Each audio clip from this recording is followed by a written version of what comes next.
Hello sa inyong lahat at welcome sa Dream Meanings Channel. Ngayon ay pag-uusapan natin ang isang panaginip na madalas ay nagiiwan ng pakiramdam ng pagiging mapagbigay, koneksyon o minsan ay pagkawala at kahampaan. Ano ang ibig sabihin ng managinip ng pagbibigay o pag-aabot?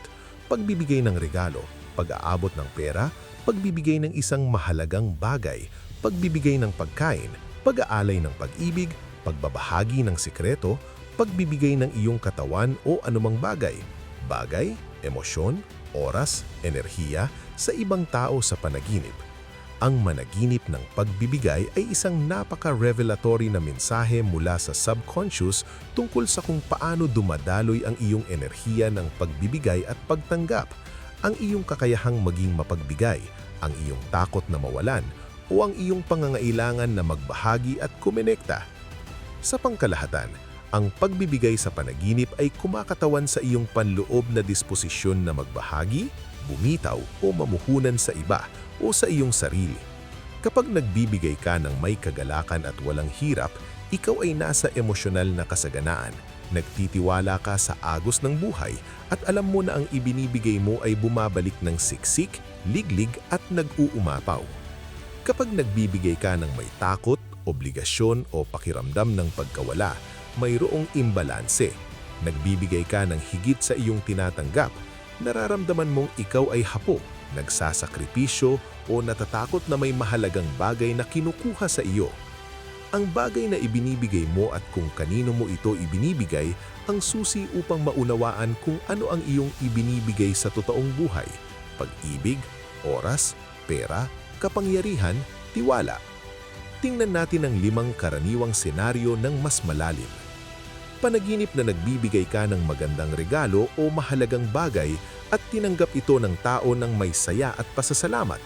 Nakakaramdam ka ng labis na kalagayahan, malalim na koneksyon at kaganapan sa pagkakita ng kanilang reaksyon. Ang panaginip ay mainit, maliwanag at nakaka-comfort. Ipinapakita nito na ikaw ay nasa isang sandali ng tunay na panloob na pagkabukas palad, nagbibigay ka mula sa kasaganaan, hindi mula sa kakulangan. Ibinabahagi mo ang iyong pag-ibig, talento o resources ng may tiwala at tumatanggap ka ng pasasalamat at pagkilala. Isa itong napakapositibong panaginip ng masaganang daloy at unconditional love. Panaginip na nagbibigay ka ng mahalagang bagay pero nakakaramdam ka ng kahampaan, lungkot o pagsisisi pagkatapos. Nag-abot ka ng pera, isang mahal na bagay, oras o kahit bahagi ng iyong sarili at pagkatapos ay naramdaman mong ikaw ay naghirap o nasaktan.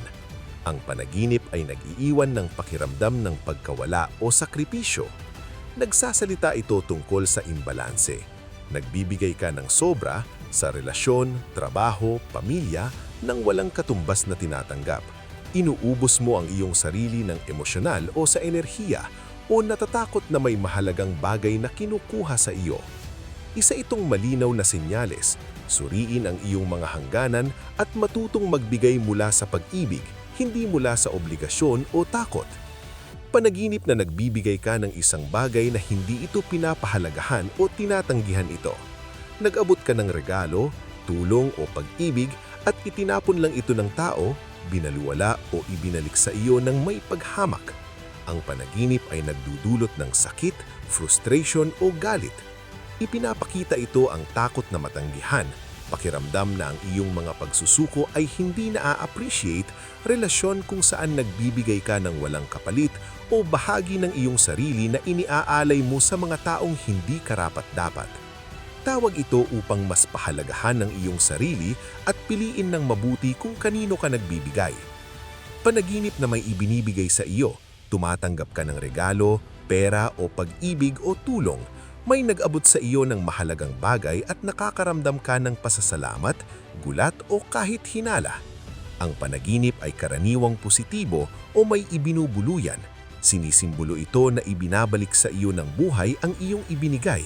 Law of cause and effect na bukas ka sa pagtanggap ng kasaganaan o may mga taong handang sumorta sa iyo. Kung nakakaramdam ka ng pagdududa, mayroong internal block sa pagtanggap, takot na magkautang na loob, mababang self-esteem. Panaginip ito ng pagbubukas at kasaganaan.